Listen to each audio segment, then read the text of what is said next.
Hi everyone. Welcome online, welcome here. Thank you for coming with so many. That definitely makes the teachings more alive. So we, I don't know, do I need to introduce myself for anyone? I've never seen you. Yes. So my name is Jamyang, and I normally abide kind of in Dharamsala, and I was asked to come and help out for a few weeks. So what I was asked to talk about is Bodhicitta. And I think the reason why I was asked to talk about Bodhicitta is, if something was really close to Lama Zopa's heart, it's Bodhicitta. It's like he was a bodhisattva in the sense that he had actualized the Bodhicitta mind. So he gave us a great example about what it means to have generated bodhicitta in the mind. But also he encouraged us very strongly to generate bodhicitta because there's so many benefits in having a bodhicitta mind. And so to remember Lama Zopa Rinpoche and to honor him, we thought maybe it's nice to talk about bodhicitta. So we have 5 evenings to talk about bodhicitta. Yesterday was the first evening. So we made a start and we spoke about what bodhicitta is. And what did we speak about more? I can't read without glasses. And we spoke about why we would like to generate bodhicitta and why it is so difficult for us. And so we spoke a little bit about our self-cherishing mind and how our self-cherishing mind is that what we use at the moment to find happiness, right? So the self-cherishing mind is that mind that it is an automatic mind. It is a mind that is innate, that is, we are born with that. We do not know ourselves without that. We always have been with that mind. And it is the mind that when pleasant feelings arise in the mind, there immediately attachment follows. Attachment that says, oh, I want to hold on to this. This is so fantastic. And when unpleasant experiences arise in the mind, then the self-cherishing mind says, no, I don't like this. I don't want to feel this. I don't want to be with this. I want to be separated from this. So there is a constant checking with what we're feeling and then reacting, the reactivity that we are having. That is the self-cherishing mind. Right? We think that mind is helping me to become more happy and to become free of suffering. Right? If I follow my feelings of what I like and I stay away from what I don't like, I'm going to be happy. And so we try that and we try that and we try that. But we have to keep doing that. Right? We never get to a place where we can say, oh, now I got there, now I can relax. Now I feel quite good, now I can relax. We have to keep checking all the time. Right? And if we say, do you know where happiness comes from? Then we say, maybe not, right? Because sometimes it works and sometimes it doesn't work. Right? Today I like to eat this, but tomorrow suddenly, oh, my stomach can't take it. Right? Why is that? I thought that makes me happy, but today it doesn't make me happy. Why is that? Right? So it is not even consistent. Even when we think, oh, this is going to make me happy, it's not necessarily true. So that self-cherishing mind doesn't have all the information needed to make proper choices, right? If we're going to analyze even deeper and we're going to really check, like, what are you actually doing? You know, the mind of attachment and the mind of aversion, which are our reactions to our feelings. If we check the mind, both reactions disturb the mind. Right? Attachment is a nice feeling, comes together with a nice feeling, but it disturbs the mind. And we can see that really clearly when we have an addiction or when we fall in love, right? Attachment is not a nice thing, right? Although there is so much bliss when we are falling in love, we are totally out of control, right? We are running after something. We are starting to do things that we never do. We're starting to jump and we're starting to have all these physical reactions, and we are stumbling and we cannot think clearly anymore. And we call that the most fantastic feeling that we can have, right? And maybe the feeling is nice, but our reaction to that feeling is completely disturbing the mind, right? Then when attachment is there, attachment says to us, I want that, and I want to have this, I want to have that, because I believe that that is making me happy. But when we really check, the moment I believe I want to have that and I'm going to go after it because I believe it's going to make me happy, the moment I get it, do we experience the happiness that we expected to experience? Or is it always a little bit disappointing? Like it doesn't completely match what I thought it was going to bring me. Right? Do you recognize that? It's like the chocolate looks always so beautiful, right? And every time you taste it, I always disappointed. I think, oh, no, that's not what I want. It's not really that great. But it looks so fantastic. Right? So on the basis of you seeing and maybe people talking about it, and there is this expectation, oh, this is going to make me happy. Then you have it. The happiness that you were longing for is not really matching your experience. And then how long is that experience going to last? Very short. And we have to do it again. And we have to do it again. Because after having that little moment of what we call happiness or pleasure, there is always dissatisfaction coming, saying, it was good, but not completely perfect. I was still missing something. Or we say, oh, I want more of this. Right? So attachment appears as what is going to make us happy. But when we investigate, the happiness is not really coming. Not in the way we want it. There is dissatisfaction. And then when attachment is in the mind, it is disturbing the mind. Right? So can attachment bring us what we want? Can it? We have to come to the conclusion attachment cannot bring us really what we want. Right? Very painful for us, because then we say, then how do I going to get what I want? Right? But Buddhism has an answer for that, so don't worry about that one.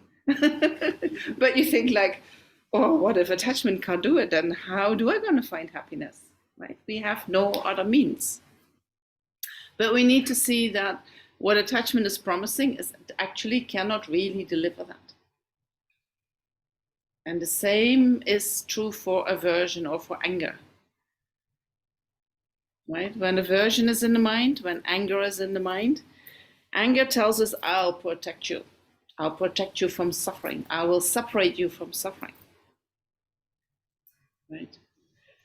But how do we feel when anger is in the mind? And when we act upon that anger, how do we feel? Chaotic. Disturbed. How much do we suffer? Do we suffer when anger is in the mind? Yeah. We suffer, right? So anger promises us, I'm going to free you from suffering.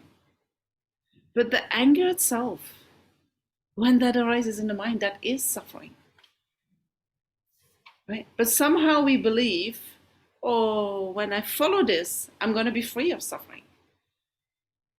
But if we check, it's never the case. Right? So we need to see that self-cherishing mind, that is our tool to find happiness and freedom from suffering, that is actually not working properly. It is not really delivering what we wanted to deliver.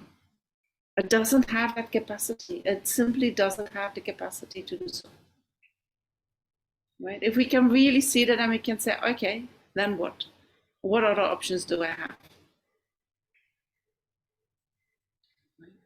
So that is what we did yesterday a little bit. And today I thought we're going to talk about how what basis that we need in the mind before we can develop bodhicitta. So bodhicitta is said that is the mind that is going to bring happiness to us, that is going to bring happiness to others, right? Can I generate bodhicitta mind right from now on? I think it's very beneficial to have a healthy basis. Because often when we generate bodhicitta, we wish others to be happy. We are more concerned about the happiness of others than our own happiness. That somehow in the back of our mind, we think, what about me then? What about me? What about who's going to take care of me? How do I get what I need? How can I be free of suffering if I'm just taking care of others and not take care of myself? Right? So in order to address that, we need to have the foundation of what we call the beings of small capacity and the beings of middle capacity, which we find in the Lam Rim, right? And I will talk about that today. And then we'll talk about the benefits of, some of the benefits of bodhicitta. But before we start, I thought we can do a very short meditation, and then I will read something from some words from Lama Yeshe, which are coming from the Lam Rim Year book, in order to inspire us for today. All right. So maybe we do 2 minutes, 3 minutes, 5 minutes meditation to calm the mind.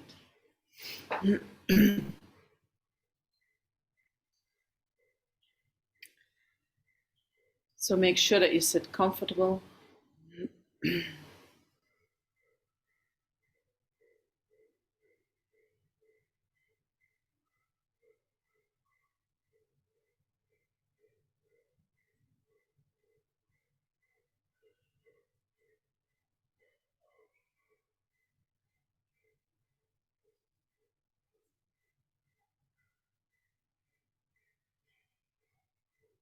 And allow your mind to arrive in the present moment.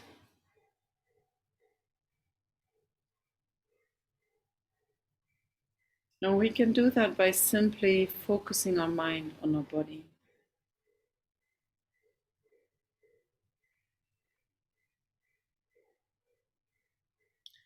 When the mind is focused on the body, the mind automatically is in the present moment. Because the body is always in the present moment.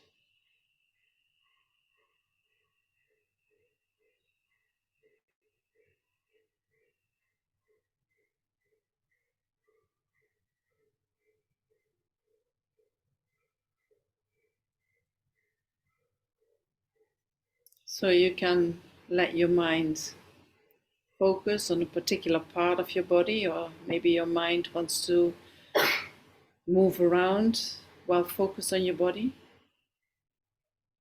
And if you feel that your mind is slowly coming to a rest, you can focus your mind also on your breath. For instance, by observing the rising and falling of your abdomen.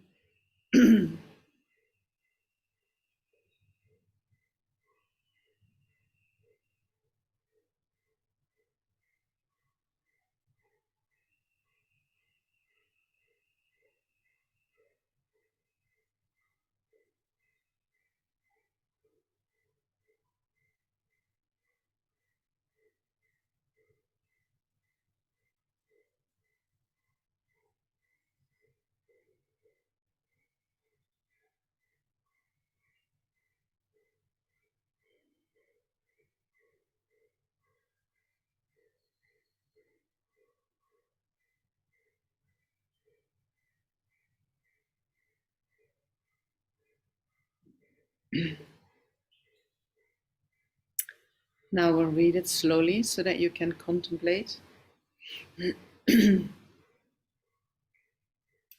If we wish to reach the highest possible destination, we must cultivate the highest possible motivation for following the spiritual path. In Buddhist terminology, this supreme motivation is known as bodhicitta. It is the impulse to achieve full enlightenment in order to be of the most benefit to others. Only through dedicating ourselves to work for the happiness of all beings, in other words, only by cultivating the open heart of bodhicitta, can we ever experience supreme happiness ourselves. The dedicated attitude of bodhicitta is the powerful energy capable of transforming our mind completely. This can be shown to be true through our own experience. It is not something we have to believe in with blind faith. When we have developed bodhicitta in our heart, all the good things in life are magically attracted to us and effortlessly pour down upon us like rain.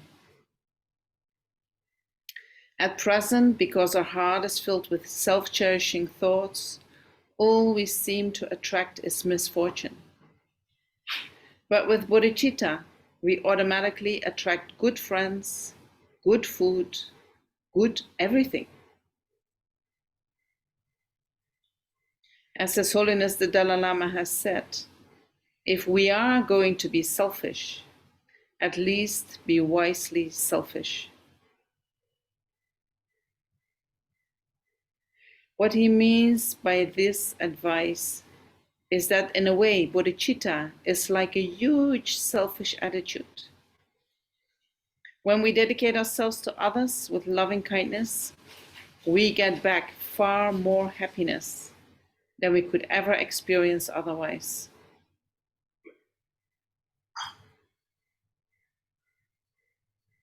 So if we want to be as happy as possible, the only thing to do is to dedicate ourselves wholeheartedly to the welfare of others.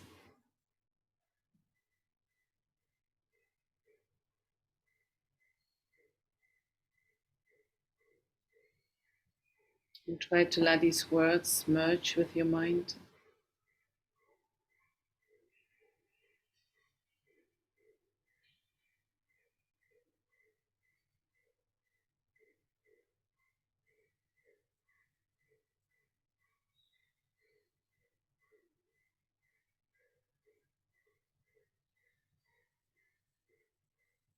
And let it motivate you for being here, for listening, participating,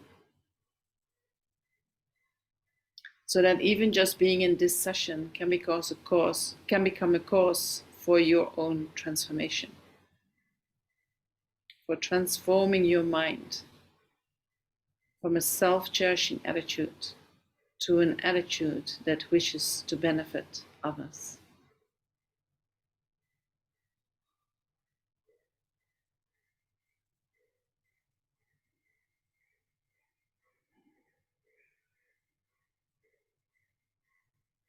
All right.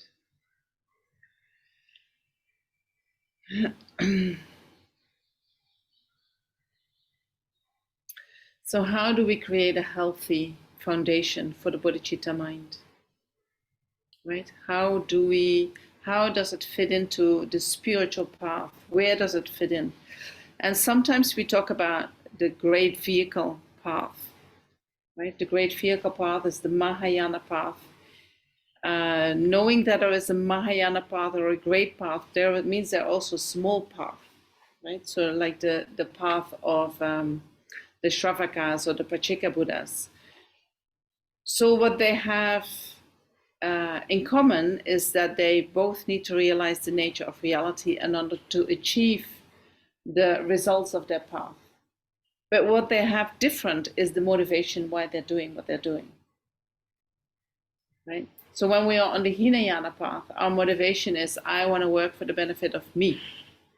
I want to become liberated from samsara. I want to become liberated from all sufferings for me. The great vehicle path says, I want to achieve everything that can be achieved freedom from suffering for myself, but also freedom from suffering for all sentient beings. Right? So the scope of the Mahayana path, or the scope of the great vehicle path, is much, much wider than the scope of the Hinayana path. Right? Working for your own sake is very different than working for the sake of all sentient beings. And the effect that that has on your mind is also a huge difference. Right? Can you imagine that you walk around and you're just happy to help all sentient beings to find whatever happiness is possible? Or you're sitting here and you just want to work on your own mind, taking care of yourself. You say, oh, that's more than enough for me. Right? Difference in the mind. Working just for your own sake. You know, we say, oh, that's actually selfish. There is still some selfish motivation there, right? But Lama Zopa says, but even if you could really liberate yourself from all suffering, that is already great, right? Because that's one sentient being that you have helped to become free of suffering. So that is already great. And if you feel like, well, that is actually my path, also great. But if you somehow can change the mind into a mind that says, not only do I go to work for me, but I'm going to work for everybody, that will make a huge difference, right? For yourself and for others. So how do we create the foundation of that? So we know that what is motivating us at the moment. So we're looking at the motivation. Bodhicitta is the motivation. Why I'm doing what I'm doing. So what motivates us at the moment is what we call the 8 worldly concerns, right? I want to be happy, and I want to be happy now, and I want to be free of suffering. What makes me happy is the pleasures of the senses. What makes me happy is having comfort. What makes me happy is having a good reputation. You know, people talk really good about me. And when people talk nicely to me. This is very important. When I have any of that, I feel quite happy and successful and anything that is good in this world. What I want is I want to also be free from the opposite of that. So I don't want to be poor. I don't want to taste and feel and hear and see ugly things. I want to be free of having a bad reputation, and I want to be free of people criticizing me. Right? We don't like that. When we receive that, we feel unhappy. So I want to be free of that. And so when we look at what is that mind concerned with, that mind is concerned with me, just me, now. Me and now.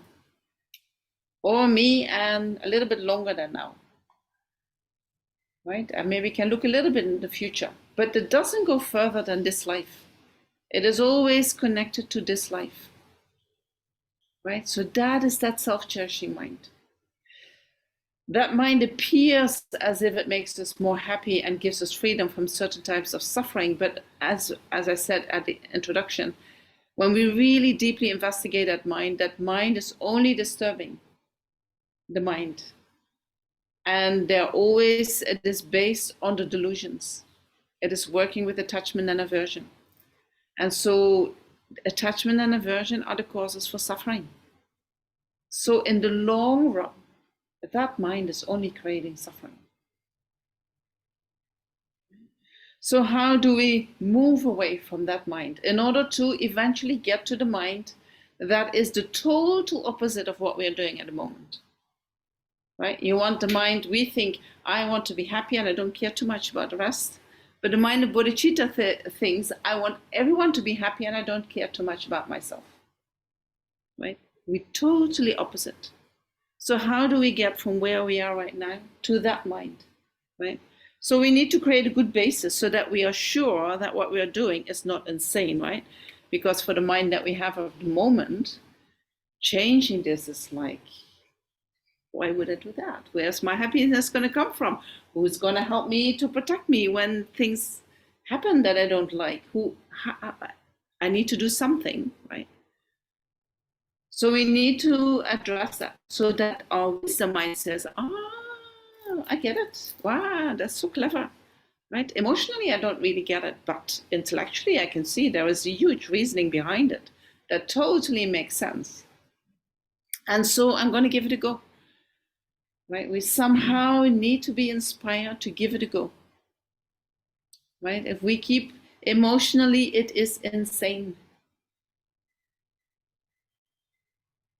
Right? This mind is insane. It's like counterintuitive. Why would I do that? Right? But if we think about it, why that mind is the most beneficial mind, that makes totally sense rationally. Right? So that reasoning we can apply. And with that reasoning, we can slowly transform or maybe find some control over our emotional reactivity. Right? That's what we try to do. So when we look in the Lamrim, how do we get to the mind from where we are right now to the mind of Bodhicitta? And so the first thing that we need to realize is that this life is not going to last forever. Right?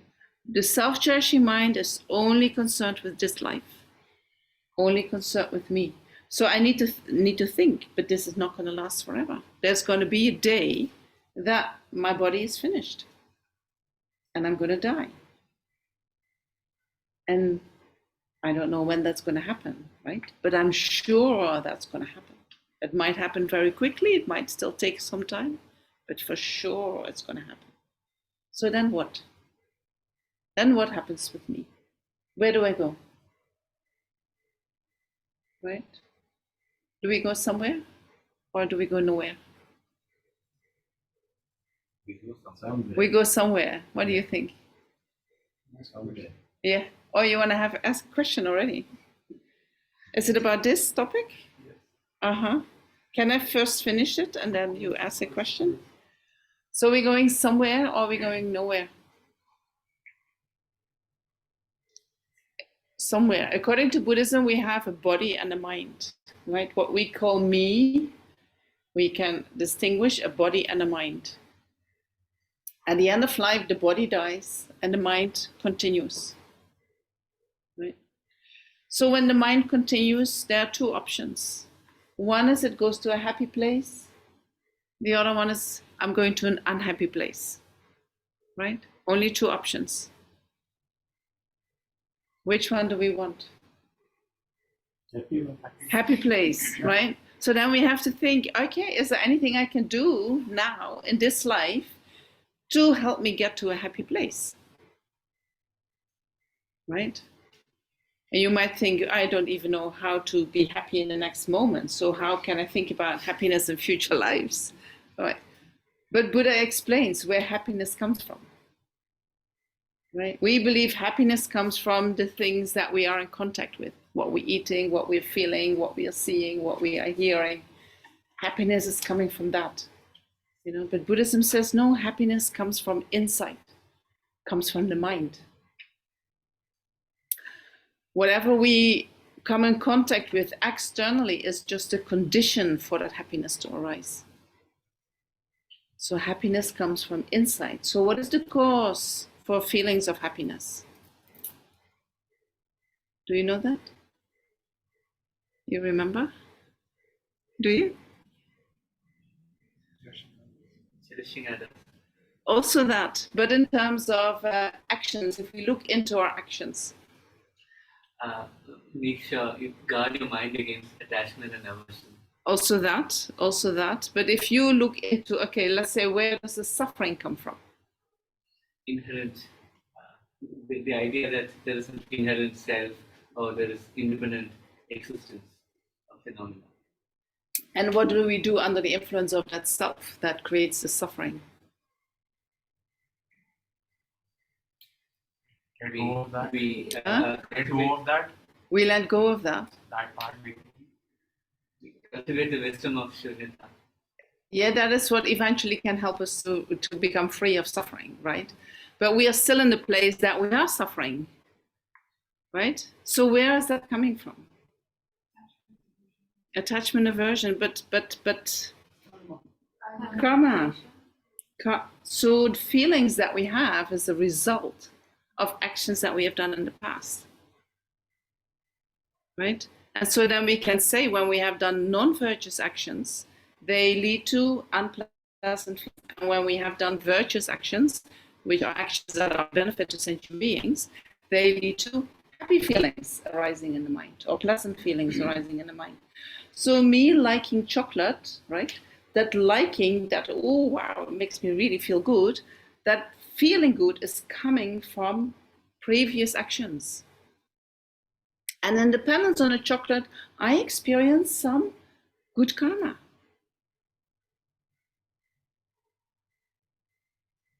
Right? So where does the happiness come from? From the chocolate or from your mind?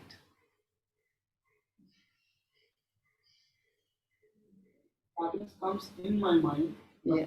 Right now, I think it is coming from the chocolate. The fact that I'm eating the chocolate, Yes. ice cream, I would say ice cream because I like ice cream. From ice cream.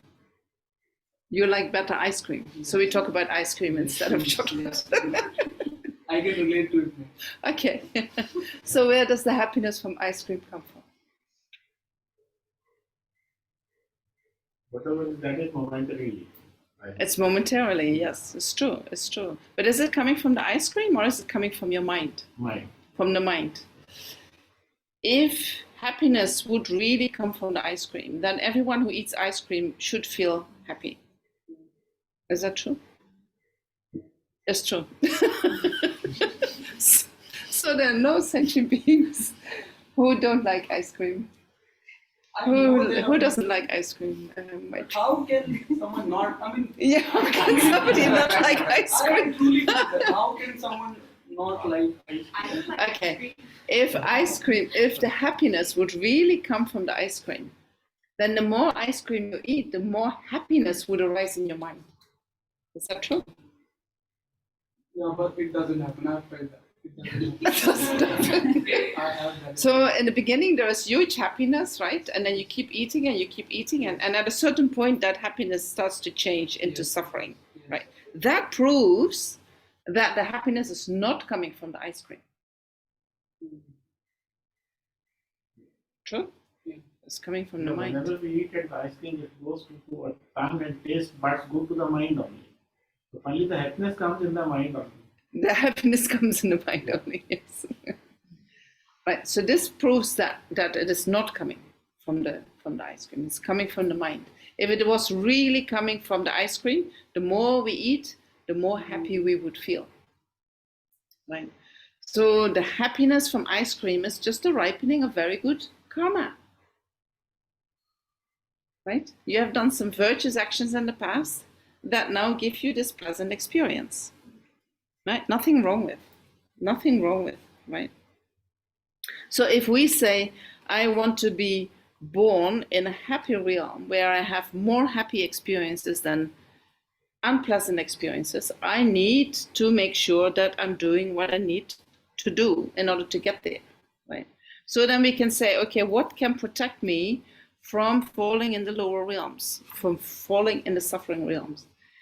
And so in the path, it says that the first thing that we need to do is we need to take refuge in the three jewels. They are the ones who protect us from creating negative actions.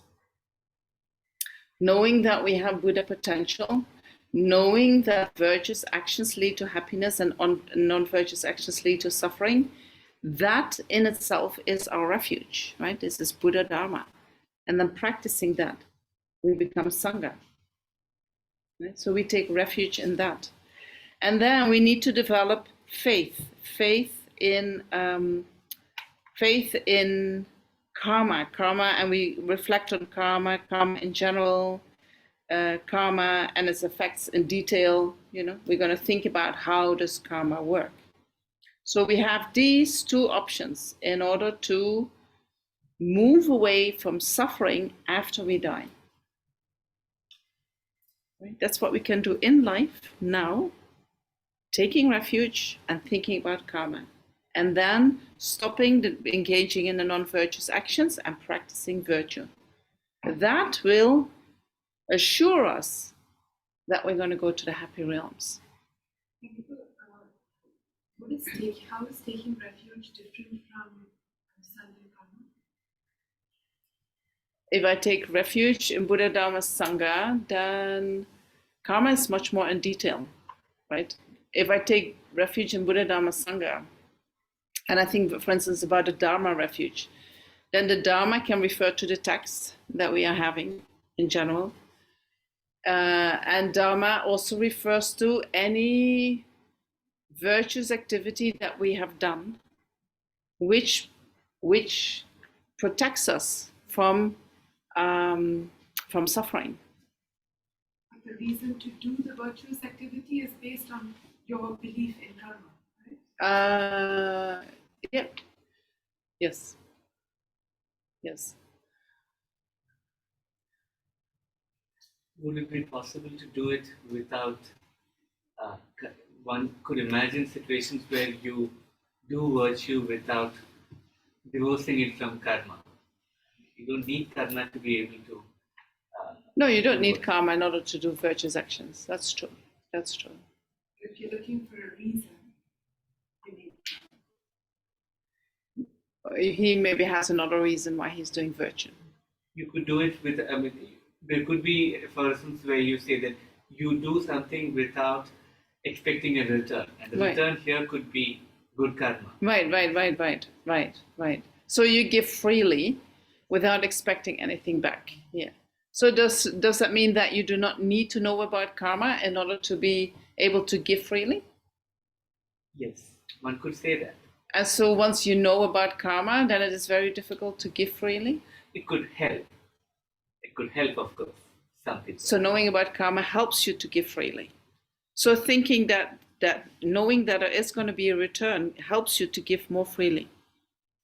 Possible for some people. Yeah. For some people It's possible. interesting, right? Because we think, hey, but when I know it, then I'm going to be kind of corrupt. I'm just giving because I want to have something in return, right? But it can also be that by knowing karma, that you actually, it helps you to give more freely, right? So we have to think about that. In the beginning, it is different. In the beginning, it's like, okay, I'm going to get something is going in my pocket in the long run, Yeah. karma-wise. So it kind of helps. But that thought does come to mind. Yes, and that is not wrong, you know. Even if we think that something is going to come back when I give, even if it is not in this life, I'm happy to postpone that till next life, right? That doesn't, thinking like that still means that when we give, that there is going to be a result coming back to us. And we are still postponing the gratification, right? Well, normally the positive actions that we do in this life, they only come to fruition in future lives. Right? We are postponing the gratification, which is good. Yes, so you don't expect anything in this life, but somehow you know you're creating causes for future happiness. Yeah. But it makes us happy already in this lifetime by giving. But the giving itself already comes with a happy feeling, right? That's true. It could also be gratifying to know that the good that you do will have some returns later. Yes, it can be. Yes. And that is okay too. Yes. I don't know. Sometimes I feel that even good karma, it gives us back in the same life also. Sometimes I that get can that happen. Sometimes it can happen. Yeah. So there is sometimes some karma that can ripen in the same life. You know, for instance, karma that we do in relation to our guru, karma that we do in relation to our parents, karma that we do in relation to Buddha, Dharma, Sangha, they can ripen in this life, for sure, because of the power of the object. Yes. But also when we start when we start giving, we start creating good karma. Somehow that giving helps to ripen seeds from past lives related to giving, you know. So then that giving that we are doing can somehow moisture the seeds of having given in the past, and so they can come to fruition in this life. Yes, you had a question. I was wondering, like, when you talk about bodhicitta, Yeah. you mentioned that one of the reasons why we should try to cultivate the mind of bodhicitta is in order to get away from like eight-worldly concerns. But my question is, like, we could also do the same like with renunciation, or developing the spontaneous wish to free ourselves from samsara. So are you saying that renunciation has no self-cherishing? Renunciation has self-cherishing, but like if we like finish the path of renunciation, we will be free from suffering. Yes, you will be free of suffering. Yes, but that doesn't mean. But will you be free of self-cherishing? No. No. We would not have infinite happiness.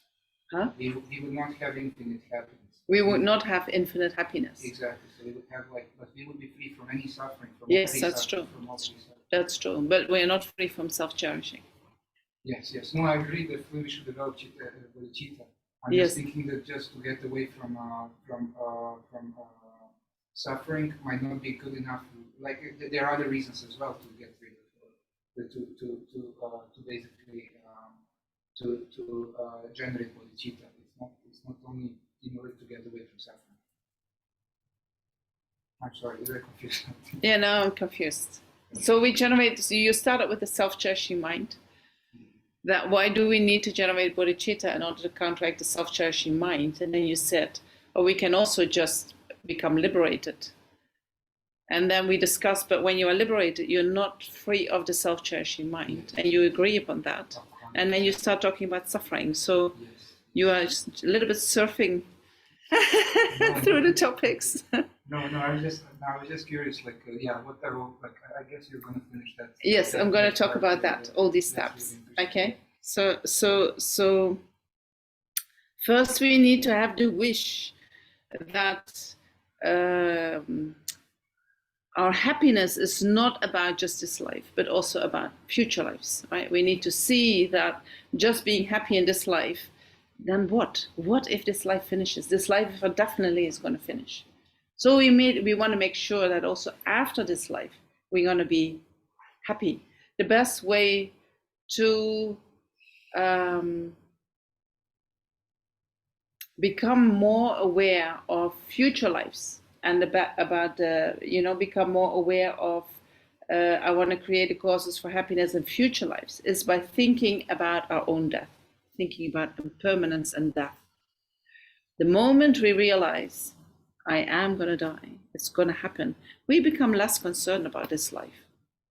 Becomes less meaning. It's like it's not so important whether I have this or not have this. I mean, life is going to be finished. Then what am I going to do with it? Nothing. I have to leave everything behind. So this life becomes less important when we realize our own death. Right? So it's very, very good to meditate on impermanence and death. Once we have a realization of impermanence and death, we automatically are starting to work for the happiness in future lives. We become more concerned about future lives than about this life. So this is the first step. Then when we are more concerned about future lives than about this life, whatever we are doing becomes a kind of a Dharma practice. Right? When we work for future lives, we work very, very different than when we work just for this life. True? Well, how would we act differently?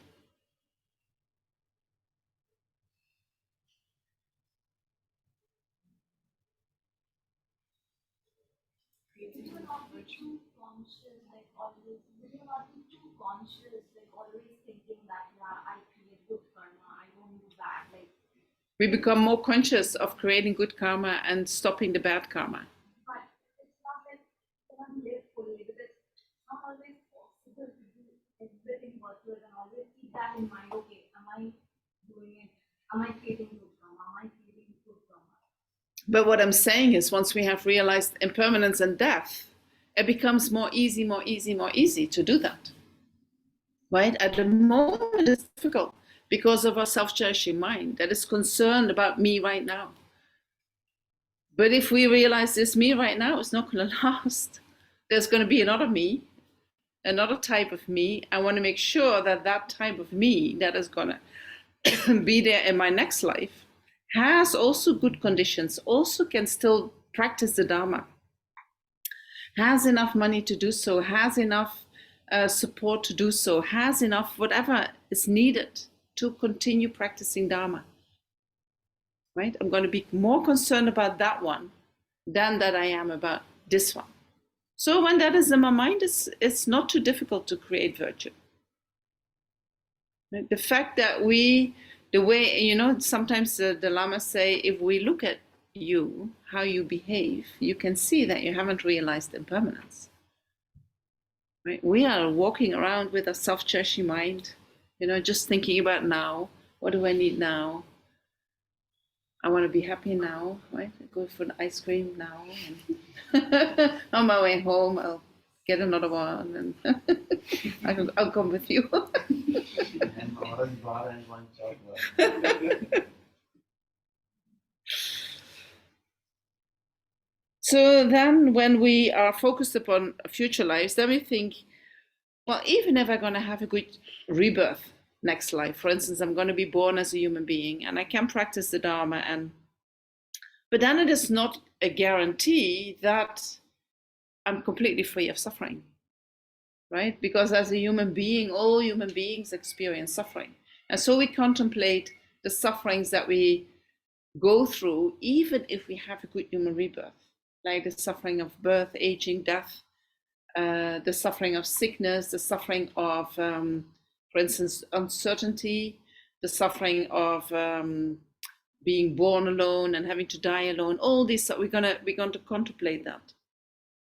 So then, even if we have a fantastic human rebirth with so many good conditions, there is still suffering. And then, if something happens and I'm not able to continue practicing virtue, I might one day end up in the lower realms, right? Something might happen that I'm not able to continue my practice. I end up in the lower realm. Then what? Right? Very difficult to come out of that. So then I generate the mind that says, I want to become free of suffering altogether. Right? Not just the suffering of the lower realms, which is really a lot of unhappy experiences, but any suffering experience. I want to get rid of it altogether. How do I do that? I need to become free of samsara. And so I'm going to think about how samsara works by going through what we call the 12 links of dependent arising. And I'm going to see how with every action that I'm doing, I'm creating karma. And that karma leads to feelings. And these feelings lead to attachment and aversion. And that leads to more lives, more suffering. Right? And so I'm going to get a really, really clear understanding about how samsara works and how my mind works, how the delusions in my mind work. And I'm going to look into the delusions and I'm going to recognize, oh, these are the ones that are causing me that suffering, right? So this we make very, very clear. And then if we start practicing in that way, then we become a being of medium scope or a medium scope practitioner. The small scope practitioner is afraid of the suffering of the lower realms, and that is what motivates him or her to practice, right? Creating good karma, to not go to the lower realms. The practitioner of medium capacity is afraid of all the sufferings of samsara, right? So in order to become free of that, they work on becoming liberated from samsara.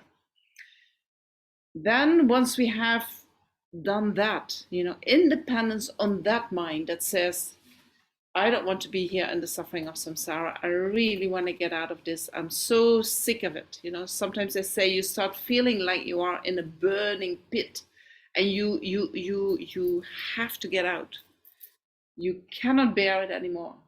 So you generate that very strong feeling of I want to emerge from samsara, then we think, hey, but I'm not alone.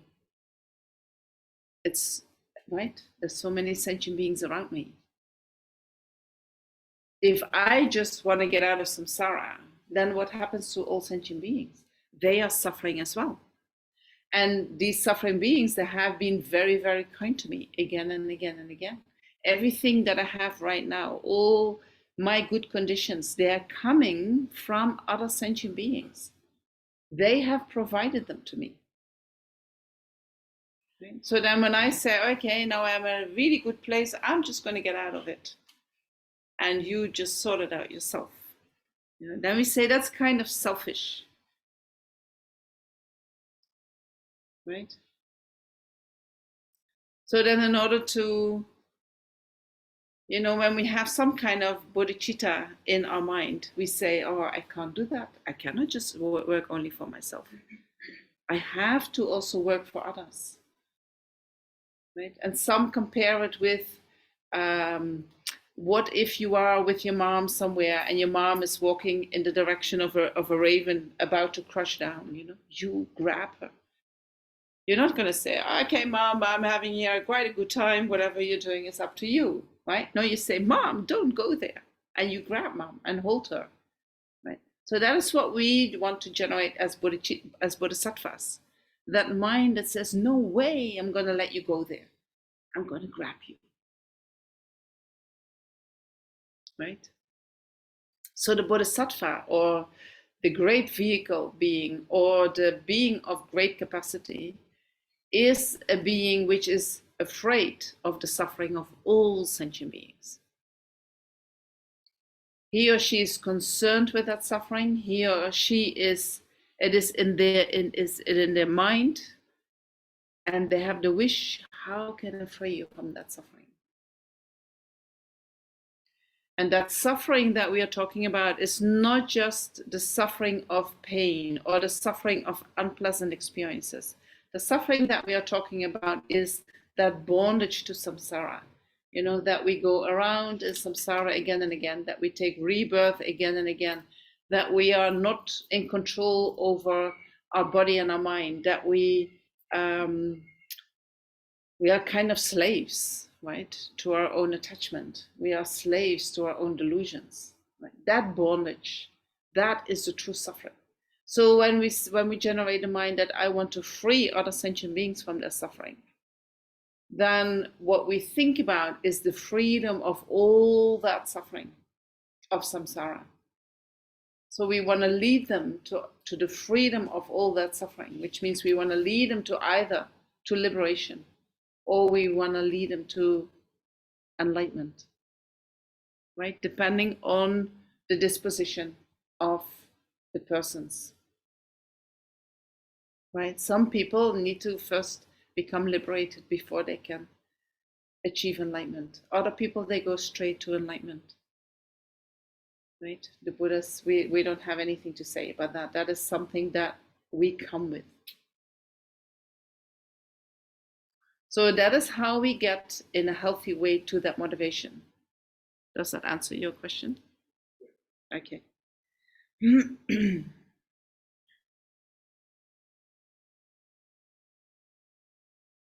So that means that what we wish for others, we need to know how we can give that to ourselves. Right? If I say to you, I want you to become free of suffering, I need to know how I need to become free of suffering.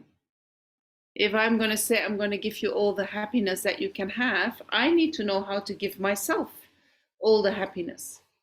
Right? How can I otherwise teach the other person? So we need to know what the causes are for happiness. We need to know what the causes are for suffering. We need to know that there is a happiness that comes from the feeling of, you know, pleasant feelings. And we need to know that there is a happiness which is the result of a complete freedom of the delusions. These are different types of happiness. We need to know how to achieve these different types of happiness. And when we practice that ourselves, right, we can teach it to others by talking about it, but also by showing the example. Right? So when we develop a mind that wants to become enlightened in order to be of benefit to all sentient beings, that means that we know how to be of benefit to ourselves. That is the basis for the mind of bodhicitta. Right? That's a healthy basis. So it is not, I sacrifice myself, which means I'm suffering so that other people are happy. But by making you happy, I'm going to be most happy. So I don't know if that is in your mind, but sometimes, I mean, when I started, not just started, for many years, when I would think I'm working for the happiness of sentient beings, I would think of everybody except me. It was like the happiness of all sentient beings was everybody excluding me. And for me, it was very difficult. How do I include myself there? Right? And so when I will be working for the benefit of me, I would exclude everybody else. It was like either this or that. But how do you do them together? It comes automatically. How? How do you do that? Something good, you get a feeling of good. You get a good feeling of good, Yeah. but that's true. That's true. That's true. That happiness which we are trying to help others by imparting happiness, so naturally we become happy that we could do something for everyone. Yes, that's true. That's true. That's true. I think, have you heard of being a people pleaser? Right? Some people have heard about being a people pleaser, right? People pleasers, they please others at the cost of themselves. You know, people pleasers, they say, your needs are bigger than my needs. And they say that from too early, from when they're very little. That even they say, if somebody steals something from you, say his need might be more than my need. Yeah, that's true. That's true. That's what you can say. That's what you can say. But if you grow up and you cope with your situation by renouncing your needs and putting other people's needs first, right? Then when you start practicing bodhicitta, you can have the feeling like, but what about me? You know, at a certain point, that part of the self starts coming out. What about me?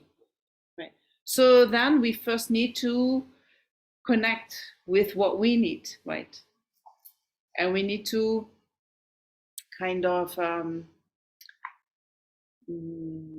make ourselves healthy in that way. That we know our own needs, that we know how to take care of our own needs, and that is also going to help us then to listen better to other people's needs and to take care of them without it going at the cost of ourselves. Right. Bodhicitta, once we are ready to generate the mind of bodhicitta, bodhicitta doesn't go at the cost of anyone.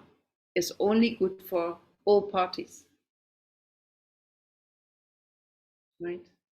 So that in terms of how do I take care of my own needs when I did not do that early in my life, we will talk about that on Sunday, you know, when we talk about self-compassion and compassion for others. Right? But today I want to keep it just about bodhicitta. Any questions so far? Yes. I have a question. Yeah. If you're not internally happy Yeah. yourself, it will become very difficult to make others happy. I sometimes feel it's important to make yourself happy, because that gives you a state of mind where you want to reach out to others and help them. Yes. But if you're yourself not happy and you're suffering, then the virtue of helping others is not there, because you're trying to cope with your own unhappiness. Yes, if we are having a lot of these issues, and I know what you mean. And I do see a lot of benefit in knowing how to create happiness for yourself, but it needs to be on a different basis than on the basis of that self-cherishing mind. Right? Because that self-cherishing mind is only about this life, and it is actually on the long term creating suffering again. Right? So you don't want to learn that. So here you are in this life, you're quite miserable, you are depressed, you're suffering from all these things, right? Oh, now I'm going to do therapy, and I do it again and again and again so that I understand how to be more happy. But then it's still about only this life, right? And it is only based on the delusions. Then what? What happens when you're going to die? You still have the same problem. So what Buddhism would recommend is that you start thinking about, but where is happiness coming from? Right? Happiness is coming from virtue. If you would start engaging actually in virtuous actions, which is like taking care of others, that creates the causes for happiness for yourself. And you feel like, oh, but I have nothing to give now because I'm unhappy. But it can also be the thing that is going to give you a breakthrough away from that unhappiness, right? They do that, for instance, with children who suffer from depression. They say, give them a little animal to take care of, and they start taking care of that animal. And they start living again, like, wow, my life gets meaning, my life makes sense again, I love doing what I'm like, and they start opening up. And they move away from their depression by taking care of someone or something. Right? So don't say, I cannot do that when I feel unhappy. Maybe that is exactly what you need to do to get out of your unhappiness. Right? And I think when we are kind to others, when we give to others, I don't think others are necessarily looking like, but you're not happy. Why are you giving to me? They are grateful for anything that you're doing. Right? You're creating good karma. And you're creating good karma, and you're creating the causes for happiness. Doing the actions itself creates somehow, I think that creates some kind of hormones release in the body that gives you a happy feeling. Right? So try to get out of your misery by actually doing good things for others.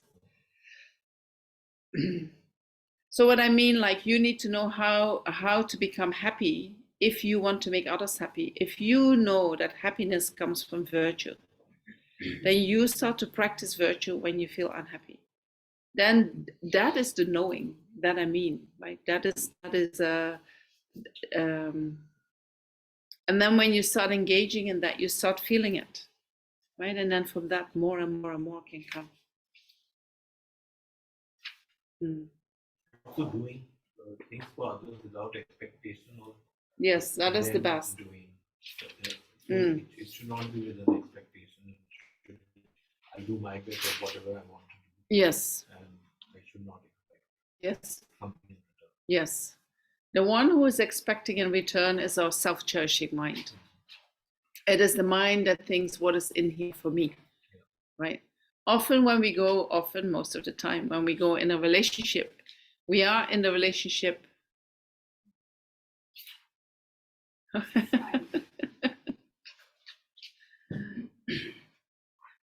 We go in a relationship with a thought, what is in there for me?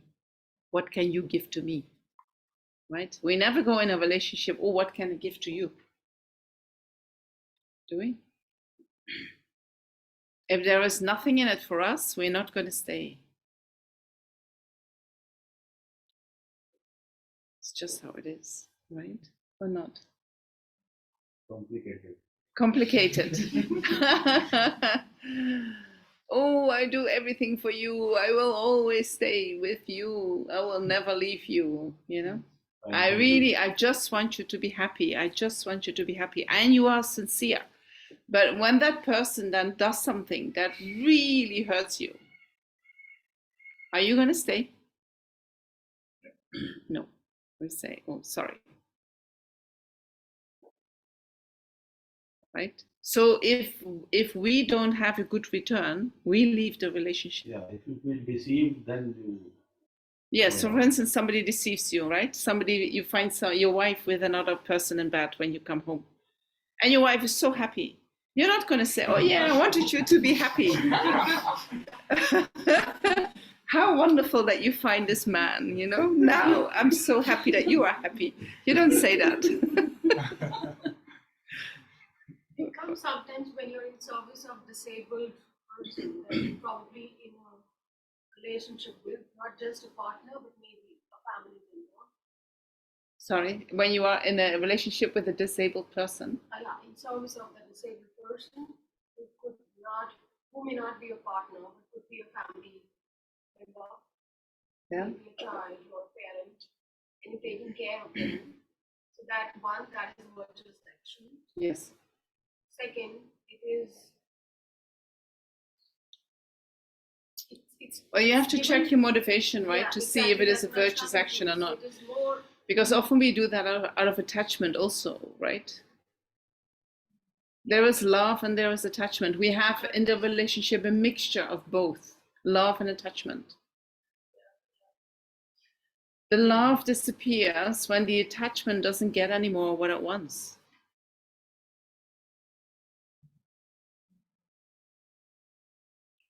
Right? When you find your wife with somebody else, your attachment doesn't get any more what it wants. This is your wife. You want her to be yours, right? That's gone. And you say, now I don't want you anymore.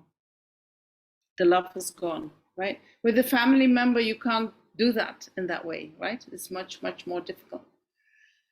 So with a family member, we have often more framework in our mind to sacrifice more of our own happiness in order to serve that person.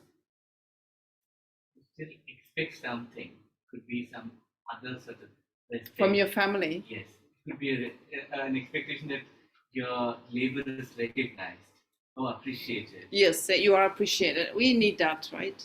We need some appreciation, and it is very difficult if we don't receive that to keep on giving. So that is the moment, the state of our mind at the moment. The more we can generate, the more we understand what our life is actually about. You know, the less we start depending upon the needs, our own needs, to be fulfilled. The more we can keep giving, even if nothing is coming back. Right? But we have to train our mind in that. It's not coming naturally. It's not coming easily. We have to train. Right? Small steps in the beginning. And then we are maybe able to carry more and more and more.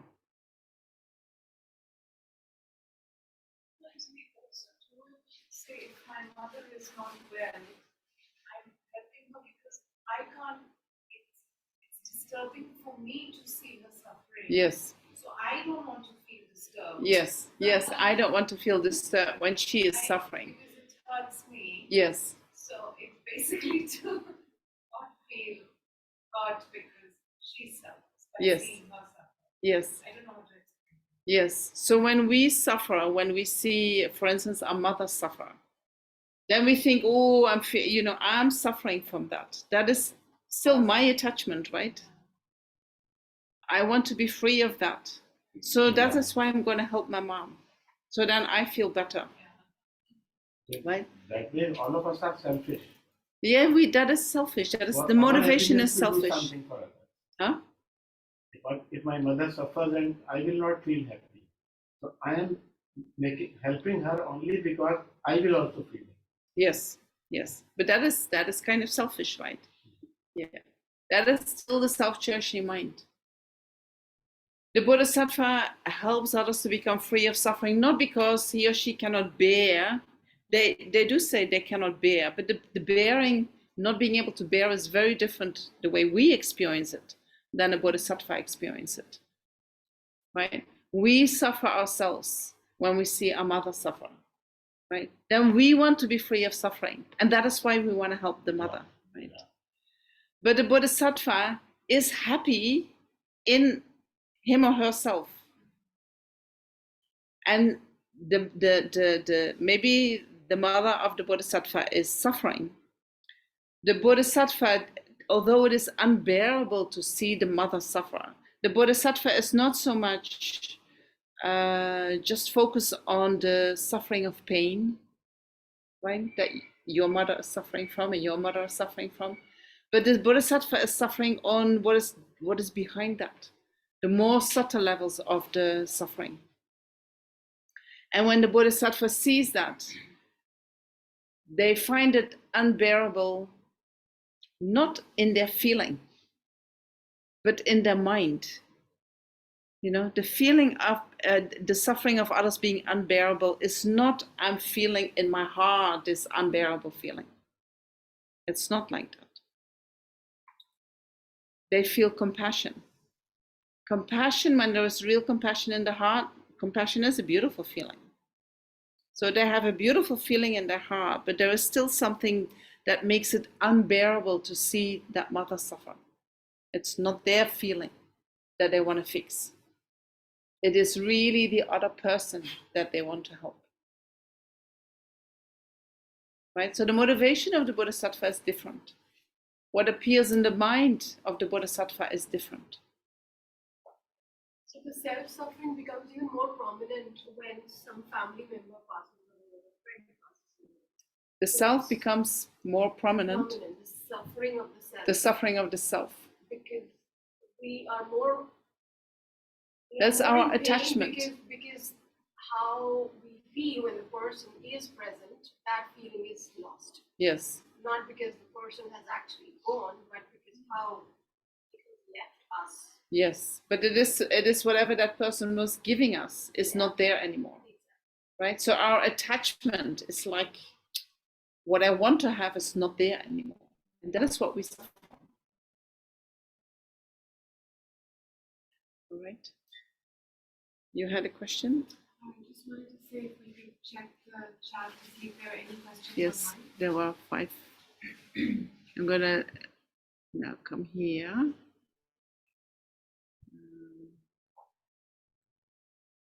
What is the difference? So I'm going to look at the questions in the chat. What is the difference between being liberated and enlightenment?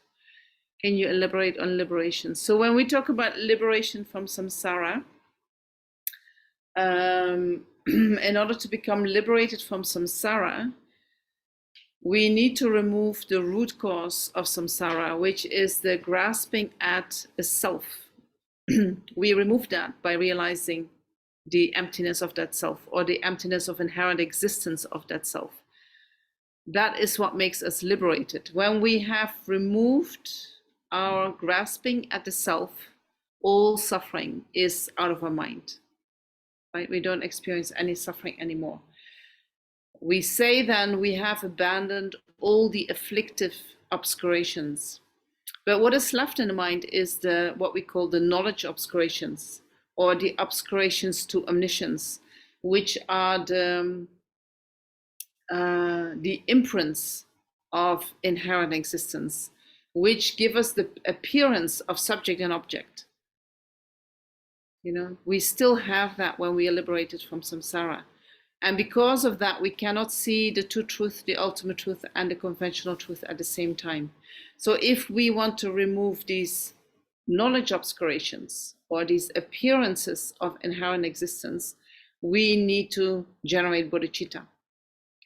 Only with bodhicitta can we make the power behind the wisdom realizing emptiness so strong that that realization has the capacity to remove these obscurations. So that is the difference between being liberated and enlightened. I don't expect you to get all that, but Venerable, I saw that you are doing great critical and logical reasoning for this ice cream and karmas. Can you please share a few words?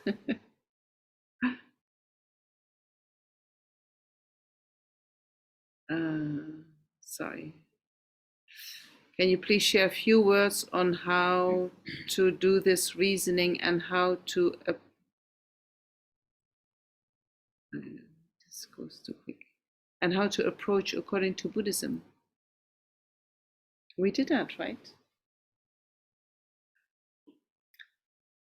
What if I see that someone is suffering and I know how can I get them away from that suffering and ready to offer help. However, they are very ignorant and think that this is not suffering and they can handle themselves on their own and are not aware at all about the nature of reality. What should one do in such case? You know, we need to realize that at the moment, our capacity to help others is extremely small, right? Extremely small. We don't even know how to help ourselves. We don't even know how to become free of suffering ourselves, right? We are quite deluded ourselves, right? So we can say, oh, somebody's so deluded, they don't know anything. But what do we know, right? We maybe know it a little bit intellectually, but the way we are living our life shows actually that we don't really know it, right? Even about when we think about impermanence. Intellectually, it's not too difficult to think about that. But do we live in accordance with that? No. Right? So, as we can do very little for ourselves, you know, we have to also accept that we can do very little for others. And sometimes if people feel strongly, I need to do this, you know, and I think respect that. Right? Even if it is going to cause suffering, people also have the right to make these choices, right? And so respect them and making their own choices. Then I think that has the most benefit for a long-term relationship with that person. And then when they suffer, they maybe come back to you and say, wow, you know, I did the wrong thing. And then you are there to support them. How do we develop and meditate, practice the wisdom realizing emptiness to eliminate our self-cherishing attitude and to develop bodhicitta? Yeah, so when we, in order to, the wisdom realizing emptiness does not eliminate a self-cherishing mind. You know, the wisdom realizing emptiness eliminates a self-grasping mind. But the self-cherishing mind can only be removed by bodhicitta. So how do we do that? We're going to talk about how to develop bodhicitta. We're not going to talk about how to realize emptiness. You know, this is not the topic of this, but of course, very important to realize emptiness. Love disappears when attachment doesn't get what it wants. So true. Yes. Yes. Okay. All right. These are the questions. So we have 10 more minutes. 20. Yeah.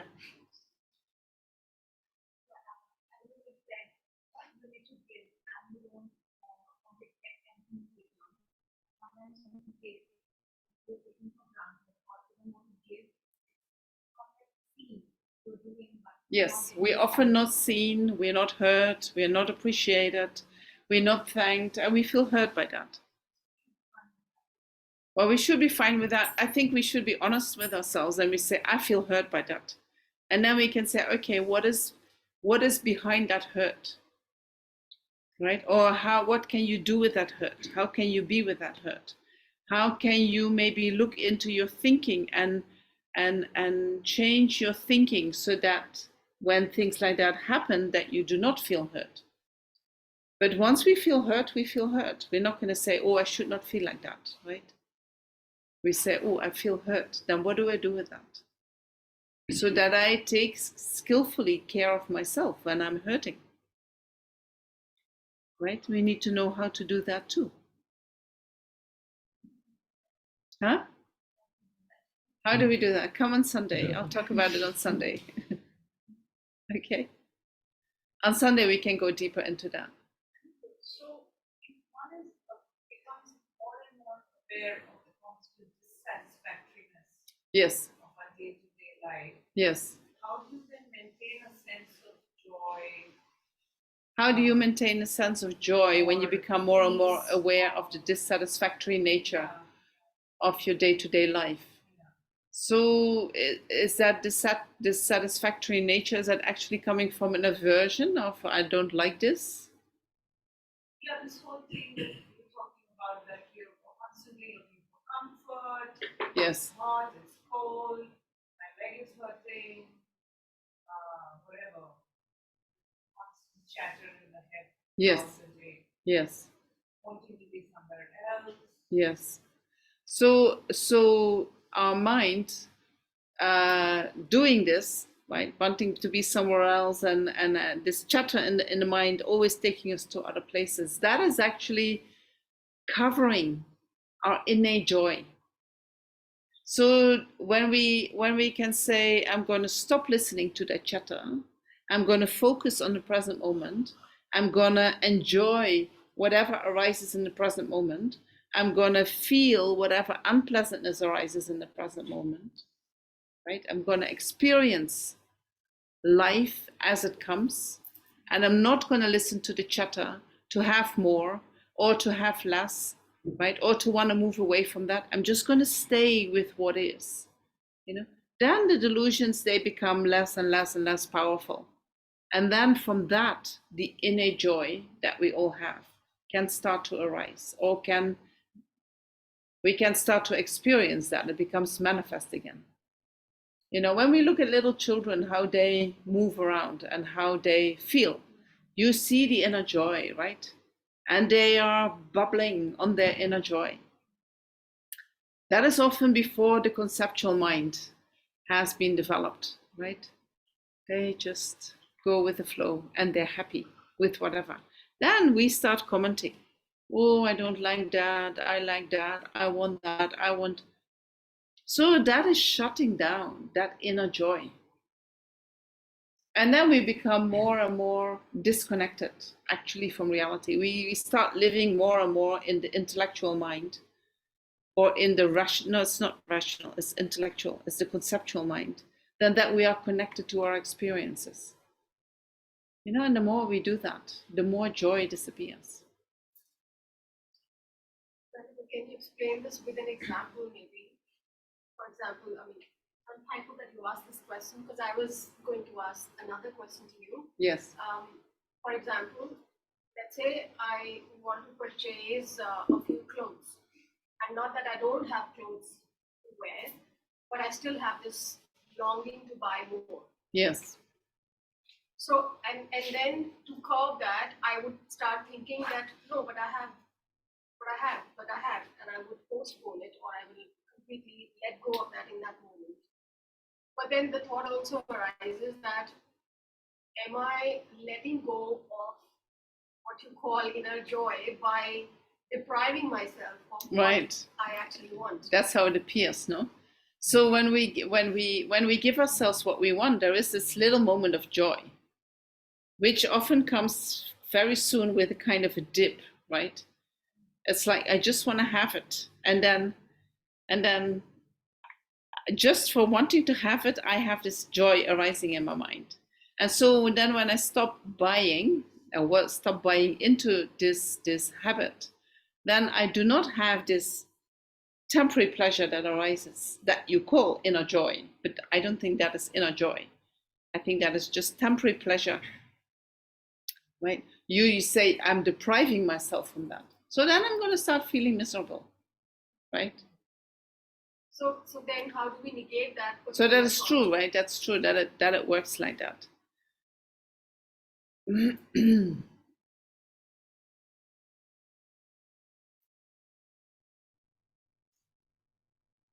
So having to buy clothes in order to give yourself that inner joy is like a drug addict needing to have his shot, right? Same as ice cream. Same as ice cream. No, it's no. No, ice cream is different. We're all junkies, right? We are all so attached. We all go for this kick that attachment gives us, right? We're all addicts. We are all addicts. Just add a bit to your ice cream analogy. The thing is, when the sugar or the ice cream goes into the brain, a certain section, chemical, like dopamine, says that after it has received that sugar portion to the stomach, the signal says, give me more. Yes. So say after 5, 10, 15, 20, 25, 30, 35, 40 minutes, again the signal comes. to your stomach through the brain. Give me more. So we can say we have these pathways. Yes, right. Right? Neurologically, there are pathways Right. that we feel they need to be activated in order to feel alive. So Right? again, you take the sugar. Yes. Say after 1 hour. Yes. 2 Yes. hours, Yeah. 3 hours. It's okay. I got your point. Yeah. I got your point. So if we look into our mind, we all have this addictive behavior. We're all going for that shot. That shot, whether you call that dopamine or whether you call it the drugs or whether you call it clothes or whether you call it the ice cream, we all go for that shot, right? Based on, if I have that, then I have this kick, and then I feel good for a while, and then somehow it disappears again, and then I just need to give me that again. That is exactly what attachment is doing. Then we say, oh, I'm not going to give myself the clothes, but your attachment to the clothes is still there. It's not the clothes that is the problem. It's not the ice cream that is the problem. It is our attachment to it that is the problem, right? So if you can buy clothes and enjoy your clothes, but whether, even if the clothes are not there, you also enjoy it, then you let go of your attachment to the clothes, right? So that is what we try to do, letting go of the attachment, not letting go of the enjoyment. So how to enjoy? How to enjoy? Without engaging in the experience. No, you can engage in the experience. There is nothing wrong with buying or consuming something. So when you're sitting with your ice cream, right, and you're having your ice cream and you eat it, right, and you're almost finished, right, then the mind maybe says, oh, I want to have another one. I want to have another one, right? That means that you're not fully experiencing in the moment what is happening, because you're already in the next step. Oh, I want to have more. Right? That is attachment. But if you can sit there and you enjoy every bite and you fully feel it in your body and your mind, and you just enjoy, and then when it is finished, it is finished. You let it go. Right? That is enjoyment. That is totally fine. Ice cream, enjoying ice cream is coming from merit. We need a lot of good merit to be able to enjoy ice cream. So when that merit ripens in a pleasant experience, we should fully enjoy that. But let's say, even if you do that, maybe day after tomorrow, you will again think, oh, I had a pleasant experience. Why don't I engage in that again? Yeah, so that is attachment. Oh, I had a pleasant experience. I want to do that again. That is attachment. Right? So then I think you have to challenge yourself and say, so what if I don't give it myself now? Can I live with the absence of ice cream? Can I be okay with the absence of ice cream? Right? If I suffer strongly from the absence of ice cream, I'm really, really, really strongly attached. Right? But if I can get used that there is no ice cream, but when there is ice cream, I fully enjoy. And when it's not there, it's fine too. Then the mind is more even. Right? Whether I have ice cream or not, it doesn't really affect my mind so much. I can fully enjoy when it's not there, and I'm perfectly fine when it's not there. So this is where we want to go. I enjoy my new clothes, but when I don't have them, I'm also fine. But I think you tell yourself something when you cannot buy the clothes. You're telling yourself something that makes you feel really miserable. Maybe you're going to say, oh, I'm not successful. I'm not even managing to buy new clothes. Look at me. I always have to wear the same clothes. Maybe some voice like that comes, right? So that is difficult to be with. That creates unhappiness. But if you say, yeah, it's like, I have enough clothes, or oh, I'm very happy to wear the same clothes. I'm very happy to wear the same clothes every day for 20 years. It doesn't really matter, right? It doesn't really matter. But I can also wear other clothes and I can enjoy that too. But if I wear this, that is also fine. Right? We want to get to that place where whether we have this or that, we are both okay. Then we can still enjoy certain experiences more than other experiences, but we're not going crazy when we don't get what we want. All right. So now, next time I have to speed up a little bit more. I want to talk about the benefits of bodhicitta to inspire us, you know. But maybe we already did talk a lot about that. So we know that bodhicitta destroys the self-cherishing mind, right? The bodhicitta is totally the opposite of the self-cherishing mind. The self-cherishing mind is, I want happiness now. Bodhicitta is like, I want to give everybody happiness and I'm going to become enlightened. It's not just about now, it's about me having this huge mind, seeing this huge time span, seeing these numerous sentient beings that I want to all benefit, you know. It is an extremely open heart. And that heart, that bodhicitta heart, that wishes other beings to be happy and to really make them happy, that cherishes all beings equally. And so next time we talk about how we generate that mind. Right? If we look at our mind, we cherish me first, and then the people that I'm strongest connected to, my family, my friends, right? Then maybe some people that I know kind of a little bit, strangers I don't really care about, and then the enemies, I have the opposite attitude, right? I don't want you to be to be happy, I want you to suffer. But the bodhicitta mind has a mind that is equal in wishing others to be happy. So I wish my family just as much happiness as I wish my enemies. Right? That's a fantastic mind, right? So in order to develop that mind, we depend upon reasoning. Our mind, our self-cherishing mind, is an emotional mind. It is a reactive mind. I like, I don't like. And it is in the now. The bodhicitta mind is based on reasoning. Why do I just want me to be happy?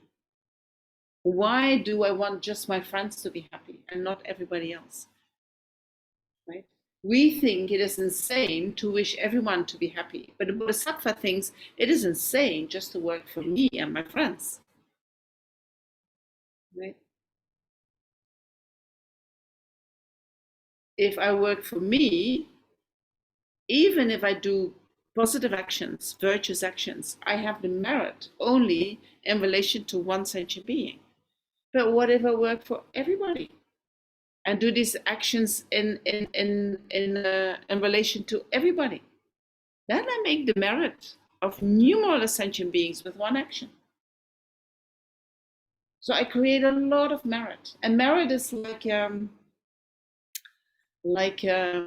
know, the merit that we create is the merit that we go on a bike, right? Very little. We go very slow, and we have to work for each action.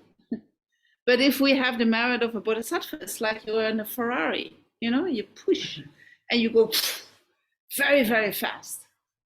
So whatever you're doing, your achievement becomes very, very powerful when you do your actions in relation to all sentient beings. Right? Yes. Little away from what you asked, we were discussing, but yes. When we visualization exercises are so powerful, but when we try to do visualization exercises for Bodhicitta, we usually have this white moon disk. But what is the nature of this moon disk? Why do we look for a moon disk?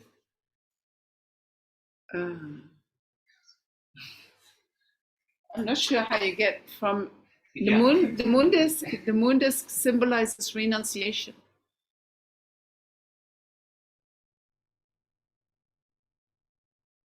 Not bodhicitta. When we do our exercises with Geshe Dorji Damdol, that's what he. What does he say? Oh, okay. Tell me. What does Geshe Dorji Damdol say? So the exercise he prescribes includes the visualization of the moon, and that is done along with our daily prayers. Include that. So he says the moon disk represents bodhicitta.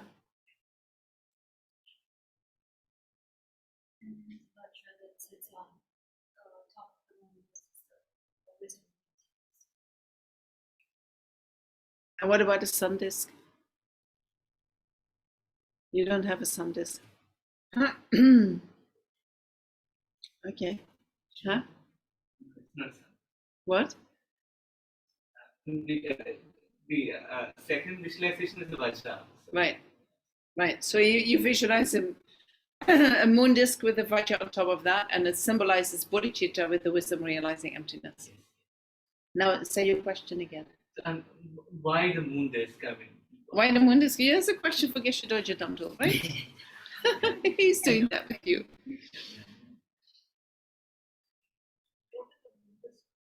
Moon disk, if you look at the Buddha, you see he's sitting on a white disk that is called a moon disk. The moon refers to the method that we use.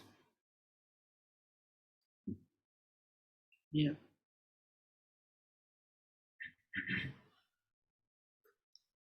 so sorry. So would that mean that renunciation is not possible without Bodhicitta?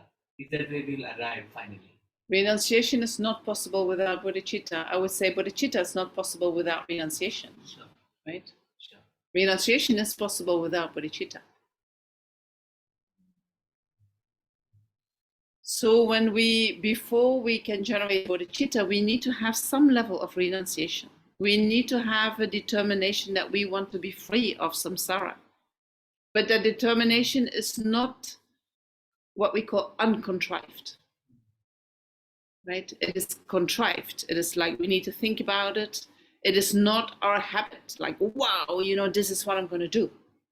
But it is a step that we need to make before we can generate bodhicitta. We want to be free of samsara.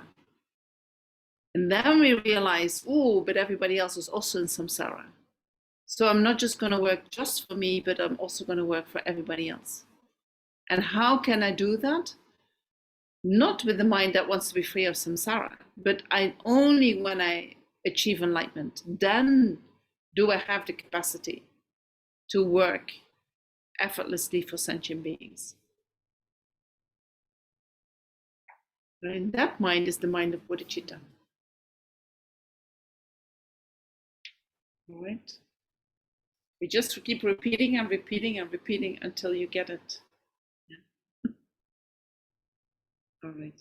So shall we stop for today, and we'll continue on Thursday with maybe I'll talk a little bit about the benefits, but not too long, and then we talk about equanimity, and then from there we can talk about the different ways how we can generate bodhicitta. All right, because we need to change our thinking, right? We need to change our beliefs. We need to change our deep inner convictions. All right. Okay. That's so true. Yes. So then maybe we dedicate all the merits. Oh wait, there is one more question. Sorry. Quote, the moon disk symbolizes bodhicitta, the altruistic mind that cherishes all beings equally. The sun disk symbolizes the ultimate truth of emptiness. Yes, that's true. But Geshe Dorje Damdul is not speaking about the sun disk, he's speaking about a vajra. Okay, we looked up a little bit further and see if we can find some more information on that. All right, thank you all for being here online, and especially all you had, not especially, it's same, right? But it's still a little bit different. Everyone who has come here, thank you so much for being here.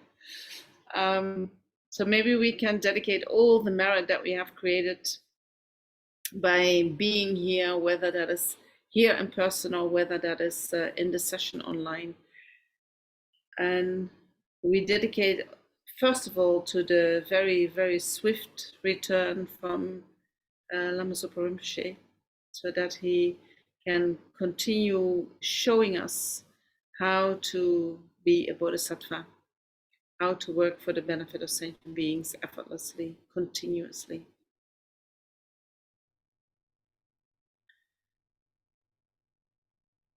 And then we also dedicate all the merits to the long life of all our teachers, especially His Holiness the Dalai Lama, but also all your personal teachers, that they may stay long, be of benefit, not just to you, but to as many beings as possible.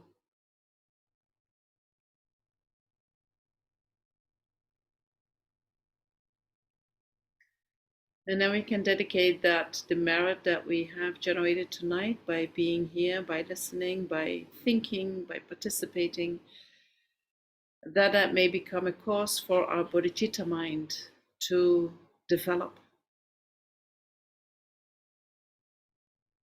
That it might be the water for our mind of Bodhicitta. That it might be the manure for our mind of Bodhicitta.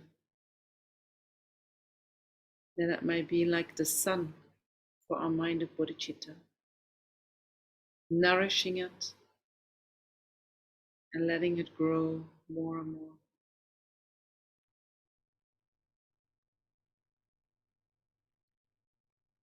And then we dedicate all the merit to the happiness and well-being of all sentient beings without exception. And if there are people or beings that you have trouble with, especially dedicate for their happiness and their well-being, knowing that without them, we will not be able to really properly generate bodhicitta.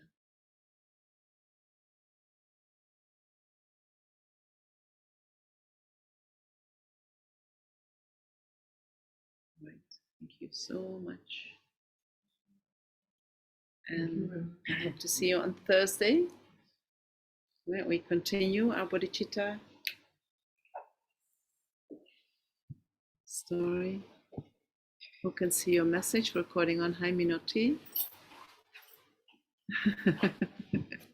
Nice to see you. You're back in Delhi? You're back. Good.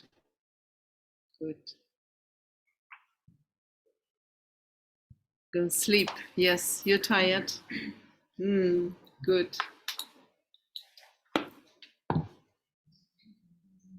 See you all tomorrow. Day after tomorrow. Day after tomorrow. Bye-bye.